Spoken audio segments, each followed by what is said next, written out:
Welcome back to week 6 of the Scouting Report, where we take a look at all the draft eligible prospects. Not all of them, most of them, for the 2020 draft. See how they did this week. This is going to be a quarterback heavy one because we had some interesting matches. But before that, what's crack-a-lack? It's your boy Broshmo. Just in case you did not know, so go ahead and leave me a thumbs up if you enjoyed the video. It's much appreciated, much obliged, helps me get discovered and become a bro, and subscribe. Let's get to 1,000 by the end of yesterday. But if you don't know, I got a 7-round mock draft. It's gonna come out next week for sure. It's coming out next week. I put in a lot of work. I spent a lot of this week looking at this past week looking at the smaller school prospects.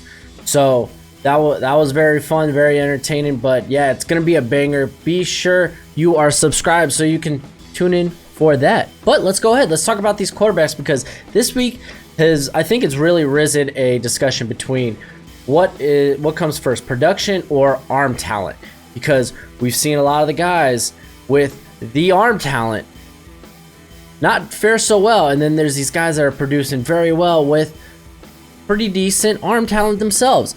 So let's go ahead. Let's talk about the first case here I have, and this is Justin Herbert versus Joe Burrow, because right now they are 1A, 1B when it comes to my quarterbacks. Well, that aren't named Tua, but I got them ranked one behind the other. And Herbert, he continues to struggle against big competition. First, we saw it against Auburn. This week, we see it against that phenomenal Cal secondary. I mean, he had a touchdown. He had a really bad interception. Granted, it was against Ashton Davis, but the ball was thrown behind the receiver anyway. So we see this guy coming out, just a banger of an arm, and he struggles in these big spots, against this big competition or better competition. And we look at Burrows. Yes, it's Utah State, I get it, but he has excelled phenomenally. I think next week's going to be a big test for him against that Florida defense that has Marco Wilson and CJ Henderson. So it's a big test there, and if he does well, I honestly he will jump Herbert as the number 2 quarterback prospect in this draft. And a key thing here is their average yards per target, because Herbert it's not like he's throwing the ball downfield. Burrow is at like 9. He's at 9 yards per attempt, while Herbert is only at 6.5. So there's a big difference there. Now, the next 2 quarterbacks I want to talk about are actually the next 2 in my rankings, and that's going to be Jacob Eason and Jake Fromm, because, again, Fromm, he's got a good arm. He doesn't have the arm talent of Eason, but he has got a very good arm. He's very accurate. One of my biggest gripes with him was he's too much of a game manager, and we kind of see that might be a product of the system he's in, where Georgia, they love to run the football. They love to control the clock. But against Tennessee, against Notre Dame, this guy has put out bangers. He has been very good, very accurate. And then Eason against Stanford struggled, man. He struggled 16-36 for only 206 yards, a touchdown, and an interception in a game which they lost. That's not impressing me right now. This is kind of the same boat as I was talking about with Herbert and Burrow. I think Fromm and Eason are neck and neck. I think both of them are probably, for me, they're 2nd-round prospects. I think they'll fall into the 1st round just because it's the quarterback position. This is a really good quarterback class. And while we're talking about quarterbacks, Jordan Love, a guy I'm really high on. He's got all the tools, but there's no substance to it right now. Against big competition, he fares pretty terribly. He didn't look good against Wake Forest, and he looked really bad against LSU. So it's a guy that a lot of people think he's a 1st rounder. I wouldn't go that far. Now let's talk about the running back position. Chubba Bubba Hubbard, man, he's a monster. He is a beast. He's flying up people's boards. I got him right now. He is borderline day 2. I have him as an early day 3. I think with this production, he will come out. He's only a redshirt sophomore.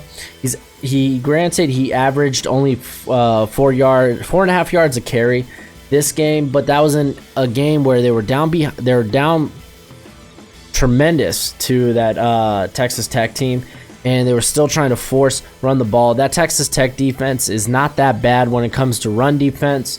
but he still produced 3 touchdowns. My only gripe is he only had 1 reception, not receptions, I know, singular and plural, I gotta learn the difference. But he only had 1 reception. We haven't really seen him utilized in the passing game like we did last season, but we know he's capable of it. So I have him in that range. And then let's just go ahead, let's talk about Jonathan Taylor, a guy that's just, I wasn't high on. I didn't think he showed enough in the pass game to be drafted high. Right now, I have him on par with Clemson's Travis Etienne and Georgia's DeAndre Swift. He's done enough for me. He is passed. I am no longer a skeptic. He had 186 yards, granted against Kent State, but went for 4 touchdowns. But he had 3 receptions for 29 yards and a touchdown. He's been pretty decent as a pass blocker as well. So he's a guy that has flown up my board, and he will probably, along with those other 2 guys, you'll see one of them probably go in the first round. Now let's talk about the receiving prospects, because I want to highlight a couple of my day 3 guys. I got John Hightower from Boise State, and then one of these small school prospects I was talking about, a Division II guy, Josh Pearson from Jacksonville State. Now, Hightower has been a big play threat all year. He's a little light at 172, but you see the productions there. He had 4 receptions for 105 yards and a TD. But Josh Pearson, he's got great speed. The guy's 6'4", 205. He's got the size. He had 7 receptions, 87 yards and 2 touchdowns. Granted, he's not facing great competition, but you won't really face great competition there in D2. So a lot of his stuff will probably be around the combine. But I like this guy a lot. I see him as kind of that middle, maybe that 5th or 6th round currently. And then we got Oregon's Jake Breland. I know he's a tight end, so forgive me. But the guy's already matched his career highs, and we're not even halfway through the season. This week he had 5 receptions for 87 yards. 4 of those receptions went for first downs. He's been Herbert's most reliable target, and he's a guy that I have really enjoyed watching in a pretty sneakily good tight end class. I don't think there's any first round guys, but there's some depth there. There is some depth. So let's go ahead and talk about the offensive line, because I was looking at Adrian McGee's tape from LSU, and then it was actually Lloyd Cushenberry that really popped off, especially this week. This week against Utah State, granted, not great competition, but he only allowed 1 pressure on 44 pass blocking snaps. The guy's going to see a ton of work as a pass blocker, because that's what LSU is right now. They rely heavily on the pass, and I love him. I think he's in that maybe late day 2 to early day 3 mix. He's going to be a guard at the next level. And then lemme has just been a monster there for Oregon, only allowing 2 pressures on 38 pass rushing snaps, or pass blocking snaps against California, which we already said, California, they're a really good defense, and he's played really good. That whole offensive line really has played very well there at Oregon. And then another guy that currently plays a tackle, he's probably going to be a guard at the next level, but Thayer Mumford, on 33 pass blocking snaps, allowed nothing against Michigan State.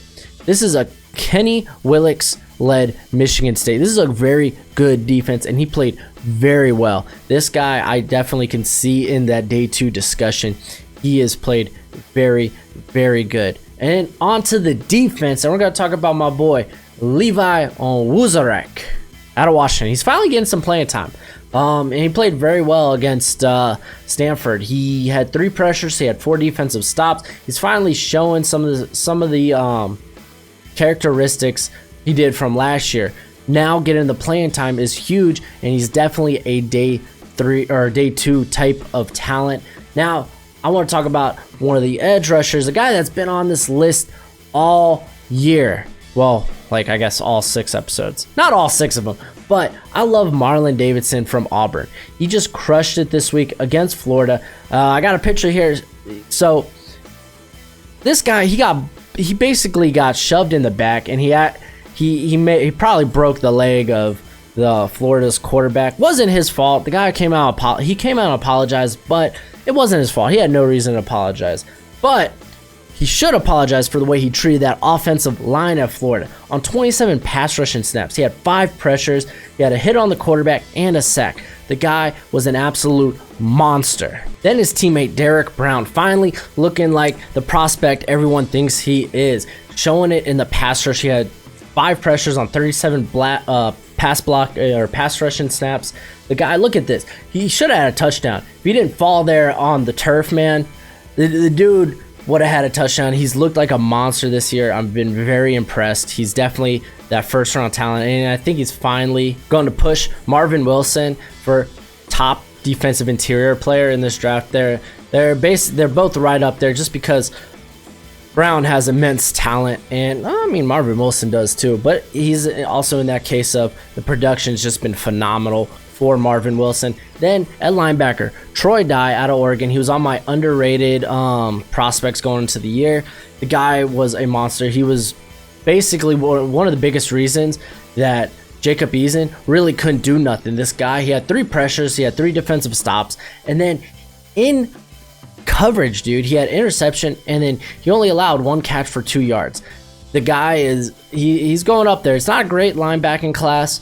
There's no one really there at the top, but Troy Dye, man, I have him. I think he's gonna be end up being in my top 5 when I finalize these rankings this coming week for my 7th-round mock draft. Be on the look for that. Now let's talk about the secondary, because freaking Stanford's Paulson Adebo, after looking like a monster at the beginning of the year, he had a really rough patch.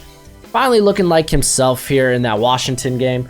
The guy had he only allowed 3 receptions for 46 yards, but he had 2 pass breakups. Like I said, finally looking a little bit like himself again.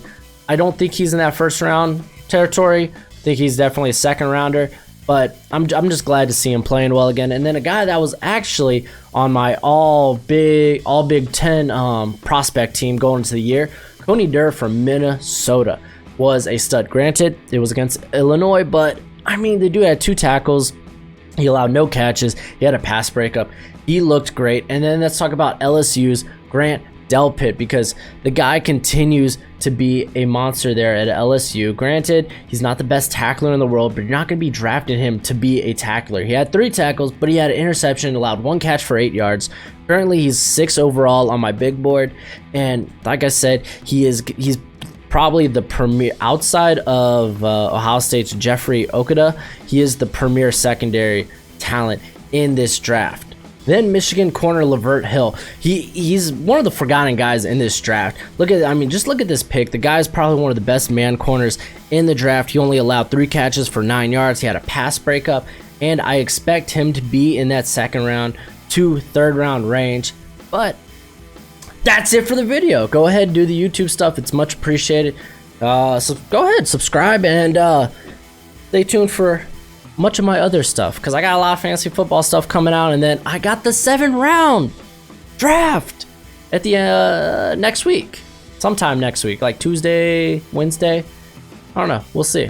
But until next time, you be easy, my friends. Later.